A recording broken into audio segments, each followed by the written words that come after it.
साईं बाबा के उस भक्त के घर उस सुबह जो हुआ उसमें घर के सभी सदस्य व गांव वालों को भी हिलाकर रख दिया। दरअसल यहाँ साईं बाबा अपने भक्त के घर स्वयं आए खाना खाने। जो असली मामला था अगर आपने जान लिया तो आपके भी मुंह से अपने आप जय साईं राम निकलना शुरू हो जाएगा। भक्तों, तो चलिए जानते हैं आखिर क्या हुआ उस दिन। दोस्तों, साईं बाबा बड़े दयालु हैं। भक्तों की मन की पुकार सुनकर दौड़े चले आते हैं। साईं बाबा के चमत्कार के बारे में आपने तो कई बार सुना होगा, पर आज मैं साईं का जो चमत्कार आपको दिखाने जा रहा हूँ, यदि आप साईं को दिल से मानते हैं तो आज हम उनके चमत्कार आपको दिखा रहे हैं। एक बार सच्ची श्रद्धा के साथ कमेंट बॉक्स में ओम साईं राम जरूर लिखें। भक्तों, ये घटना है साईं बाबा के परम प्रिय भक्त की और कैसे बाबा ने उनके स्वप्न में आकर भक्त को दिया घर आने का आदेश। तो चलिए वीडियो शुरू करते हैं। भक्तों, सन 1917 में होली पूर्णिमा के दिन हेमांड पंत को एक स्वप्न हुआ।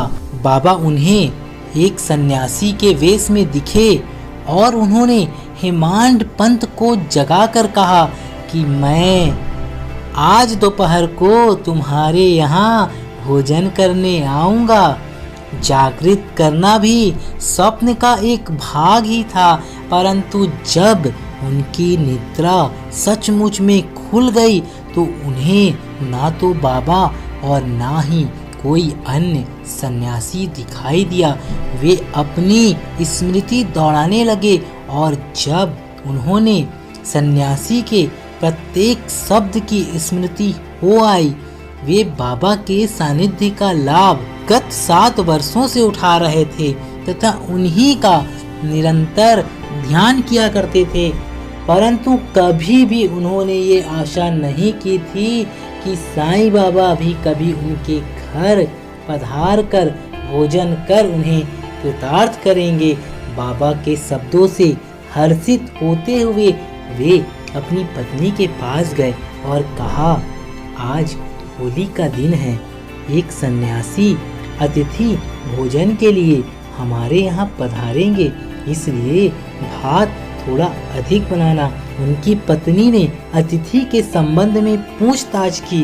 अब हेमंड पंत ने वो बात को गुप्त ना रखकर स्वप्न का वृत्तांत सत्य सत्य सभी को बता दिया। तब वे संदेह पूर्वक पूछने लगी कि क्या यह भी कभी संभव है कि वे शिरडी के उत्तम भोजन त्याग कर इतनी दूर बांद्रा में अपना रूखा सूखा भोजन करने को क्यों पधारेंगे। हेमंड पंत ने विश्वास दिलाया कि उनके लिए क्या असंभव है, हो सकता है वे स्वयं ना आए और कोई अन्य स्वरूप धारण कर यहाँ पधारे। इस कारण थोड़ा अधिक भात बनाने में हानि ही क्या है। इसके उपरांत भोजन की तैयारियां प्रारंभ हो गई। होलिका पूजन प्रारंभ हो गया और दोनों ओर पत्तलें बिछाकर घर के आंगन में रंगोली डाल दी गई और 2 पंक्तियां बनाई गई और बीच में उस अतिथि मतलब साईं बाबा के लिए स्थान छोड़ दिया गया। घर के सभी सदस्य, दामाद इत्यादि ने अपना अपना स्थान ग्रहण कर लिया और अब भोजन भी चालू हो गया था। जब भोजन चालू हो गया तो प्रत्येक व्यक्ति को उस अतिथि की उत्सुकता पूर्वक राह देख रहे थे। जब शाम हो गया, कोई भी नहीं आया, तब घर का दरवाजा बंद कर अन्न शुद्धि के लिए घृत वितरण हुआ, जो कि भोजन प्रारंभ करने का संकेत है। जब सब कार्य हो गया और खाना खाने के लिए सभी बैठने ही वाले थे, तभी सीढ़ी पर किसी की स्पष्ट आहट आने लगी।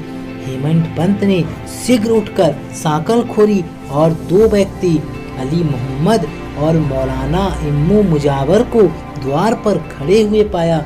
इन लोगों ने जब देखा कि भोजन परोसा जा चुका है और केवल प्रारंभ करना ही शेष है, तो उन्होंने विनीत भाव में कहा, आपको बड़ी असुविधा हुई, इसके लिए हम क्षमा प्रार्थी हैं।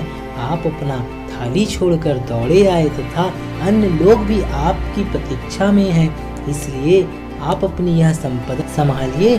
और ऐसा कहकर उन्होंने कागज के पत्रों में लिपटा हुआ एक पैकेट निकालकर उन्हें दे दिया।